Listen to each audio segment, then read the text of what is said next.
የኢትዮጵያ ቦክስ እንዳያድግ ማነቆ የሆኑት ሶስት አካላት ናቸው።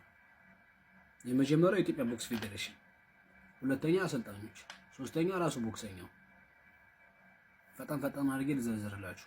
የኢትዮጵያ ቦክስ ፌዴሬሽን ችግር የሆነበት ማነቆ የሆነው አንደኛ ቦክሱ የሚመራው በቦክስ ውስጥ ባላለፉ አካላት ነው። ስለ ቦክሱ ምን እንደሆነ በማያውቁ ሰዎች ነው።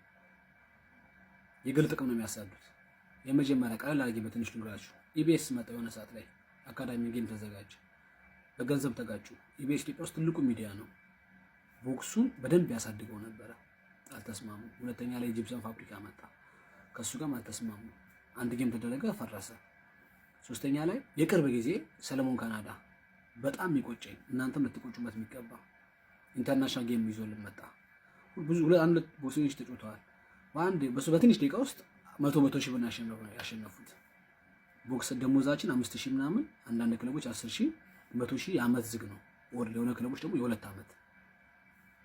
አንድ ሰው እንዳያደርግ ጌም ተብሎ ከፌዴሬሽን ምናምን ቤት ተጻፈላቸው። ያንዳንድ ክለቦች ማንንም ሰው እንዳይጮህ ተባለ። የሰለሞንን ጥቅም በእኛ በኩል ካላለፈ ብለው አጋቱት። የኢንተርናሽናል ጌም ሰርተፊኬት ብናገኝ ኖሮ አይዲውን እየወጣን መጮት እንችል ነበረ።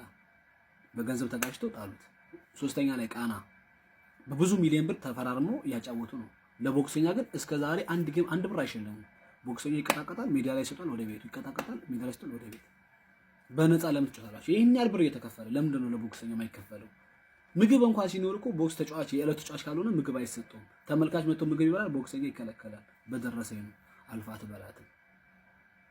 አሰልጣኞች የት ሄደ ገንዘቡ ለምን አትሉ? የሆነች ማይሆን ምክንያት የሆነ ፍሬ የሌለው ምክንያት እንዲህ ትባላችሁ። ከዛ በኋላ መጋፈጥ የሚፈልግ የለም ብሎ ዞሮ ይሄዳል። ሁለተኛ ላይ አሰልጣኞች አላችሁ፣ ስለና ቦክሰኛው የላቡ ይከፈለው ጠይቁ። ገንዘቡ የት እየሄደ ነው? መከፈል እስካልጀመረስ ቦክሰኛው እስካላደገ ድረስ ቦክሱ መቼም አያድግም። ቦክሱን በሚያውቁ ሰዎች በቦክሰኞች ይመራ ፌዴሬሽኑ።